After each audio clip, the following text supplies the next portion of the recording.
This is section 2.3b, Polynomial and Synthetic Division. Today we're going to talk about synthetic division. Yesterday what we did was called long division of polynomials, just setting up the division as you would an arithmetic problem. Synthetic division is a shorter method for dividing polynomials. It can be used only when the divisor is of the form x minus k. Now, if you'll refer back to the notes from the last lesson, you're going to see that a lot of the examples were of this form. However, when the divisor is not of this form, you need to use long division. If you always want to use long division, you can, because long division will work no matter what your divisor's form is. But synthetic division is useful for the special case when your divisor is of the form x minus k. For example, x squared plus 3x minus 2 divided by x minus 1. That would be an example of a divisor whose form is x minus k. Synthetic division for a cubic polynomial. By the way, synthetic division works no matter whether you have a cubic polynomial or a quartic or a quintic. It doesn't matter the degree. Synthetic division works for any degree. The only reason they're putting for a cubic polynomial here in this particular diagram that was in the book is because this particular example has to be, or happens to be, cubic. But the pattern applies for any degree of polynomial, and this is how you do it. You probably did this in Algebra 2, but I'm just going to go through it again. You draw your line, and if you follow the mouse arrow where I'm moving it now, you'll see what I'm referring to. You draw that L-shaped line, and then you put the value of k here, and then you put your coefficients of the dividend in order on this row, and then what you do is you first drop this a down here, multiply it by k, bring that up here, and then you simply add b to ka, and you get another value, and then you multiply that by k, and it goes up here. Then you add that to c, that comes down here. You multiply the result by k again, that result goes here, and finally you add d to the result and you get r, which is your remainder. So this is the pattern for synthetic division. Now we're going to go through some examples in case you would like to see this in action for specific numbers. But if we're just talking about synthetic division in general, this is how it works. By the way, those of you who are interested in deriving formulas, there is not a way to derive this. It's not a formula, it's really just a pattern. It's a pattern. It's like, remember Pascal's triangle?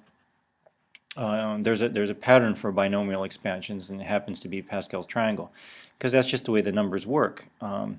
You don't derive patterns, you observe them and you use them. And synthetic division is an example of that.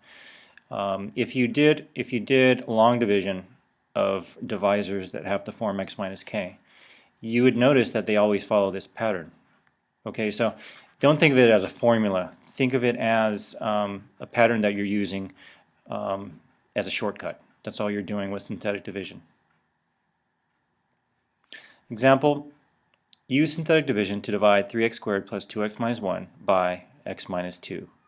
Okay, we see that the divisor is of the form x minus k. Our k happens to be 2. So we could do this by long division, but it's easier to use synthetic division, and here's how you set it up. We have our k equals 2, so we put that here.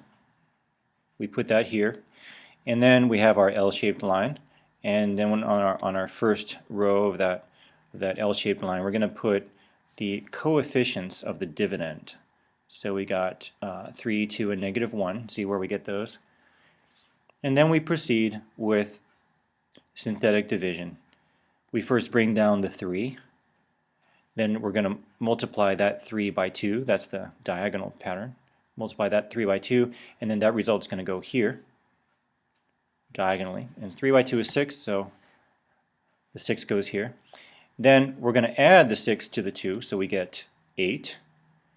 Alright, and then this 8 gets multiplied by the 2 again, and that result is going to go here. and 8 times 2 is 16. And negative 1 plus 16 is 15. So I now have the coefficients of the quotient and the remainder. And to write it out fully and completely, it would look this way. The quotient is 3x plus 8, and the remainder is 15, and we write that as 15 over x minus 2.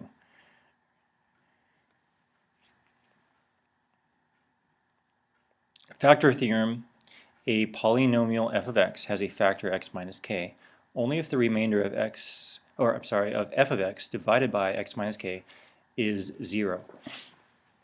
Now, that might sound complicated, but actually it's a lot more simple than you might think. And I think the best way to show that is just with some good old arithmetic. Okay, so 24 equals 2 times 3 times 4. You remember this from grade school math. 2 times 3 is 6, times 4 is 24. And so 2 and 3 and 4 are factors of 24. They're factors of 24. Okay, you know that already.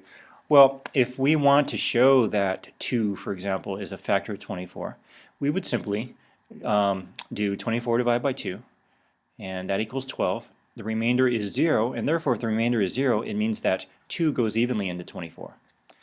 If we wanted to show that 3 is a factor of 24, we would do 24 divided by 3, that equals 8, and there's no remainder, therefore 3 is a factor. Okay, so this is a concept that you certainly have learned before.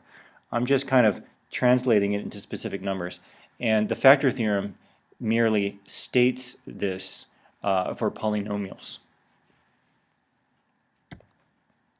Example, show that x plus 2 and x minus 1 are factors of f of x equals 2x cubed plus x squared minus 5x plus 2. Alright, I'm going to get you started on this, and then I'm going to tell you when to pause and do the rest on your own. We're going to set up synthetic division because, see, both x plus 2 and x minus 1 have the form x minus k. Don't let the plus sign of x plus 2 fool you, because x plus 2 is simply the same as x minus negative 2. X minus negative 2 is the same as x plus 2, and therefore our k here is negative 2. Alright, so what you need to do is perform synthetic division. If you can see or prove that there's no remainder, then you've proven that x plus 2 is a factor. Alright, so pause the video, do that on your own, and then resume when you've determined whether x plus 2 is a factor or not. Alright, so going through the synthetic division, we write the coefficients of the dividend 2, 1, negative 5, and 2. And then we proceed with our synthetic division. Bring the 2 down, multiply that by negative 2, get negative 4. 1 plus negative 4 is negative 3. Multiply that by negative 2, we get 6. Negative 5 plus 6 is 1. Multiply that by negative 2, we get negative 2. 2 minus 2 is 0.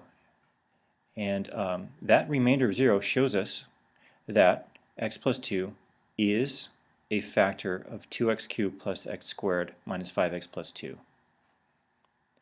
Alright, now I want you to pause the video again to do the following thing. You're now going to show that x minus 1 is a factor of 2x cubed plus x squared minus 5x plus 2. And just let me give you a hint before you get started. You could divide the whole polynomial by x minus 1, you know, using synthetic division. Or you could simply divide this answer, which is 2x squared minus 3x plus 1. Okay, this answer here that I'm circling now, this quotient of our last division is 2x squared minus 3x plus 1. You could just divide that by the factor and prove it. Now, why does that work? Before you pause, let me just explain that. Well, let's back up to this arithmetic example. Let's suppose that we wanted to show that 2, 3, and 4 are factors of 24. Well, what we could first do is 24 divided by 2, and that equals 12. And so we've definitely proven that 2 is a factor. But notice that to prove that 3 and 4 are factors, you don't have to divide 24 by 3 and 24 by 4. You can simply divide 12 by 3 and 12 by 4, because you've kind of taken out this factor of 2, so to speak, and you can simply use the quotient of 24 divided by 2, that quotient of 12, and that quotient you can in turn use to divide 12 divided by 3, 12 divided by 4, to prove that 3 and 4 are factors. Okay, so that's a hint, and you can pause now, try to prove that x minus 1 is a factor of this polynomial, and then resume when you've done that. Let's set up our synthetic division. And notice that we're doing the synthetic division here with the quotient from the last division. Okay, see how this part highlighted in blue? 2, negative 3, 1, corresponding to the quotient 2x squared minus 3x plus 1. Well, I'm bringing that quotient up here, 2x squared minus 3x plus 1, 2, negative 3, 1, because I don't have to divide x minus 1, or I don't have to divide the polynomial 2x cubed plus x squared minus 5x plus 2 divided by x minus 1. I don't have to do that full thing because I can just use the quotient from the last division in exactly the same way that I explained for this arithmetic example of 24 whose factors are 2, 3, and 4. It's the same math. Now, don't get me wrong, you could also have done this a long way and set up the synthetic division with all of the coefficients of the original dividend, and you'd still get the same answer. You'd still get a remainder of 0. The reason for doing it this way is just it ends up saving you time. Okay, it just saves you time, that's all. Proceeding with the synthetic division, we see that we have a remainder of 0, and once again, the remainders of 0 in both cases indicate that x plus 2 and x minus 1 are factors of this polynomial. Now, there's one further thing that we can say about factoring, and in subsequent sections we're going to see why this is useful, especially if you're going to try to factor a polynomial entirely when our normal methods of factoring prove difficult or impossible. Is you can use synthetic division to narrow things down. Okay, what do I mean by that? All right, follow the mouse arrow. Okay, I'm circling right now the original polynomial, 2x cubed plus x squared minus 5x plus 2. When I divide that by x plus 2, I end up with the smaller polynomial, 2x squared minus 3x plus 1.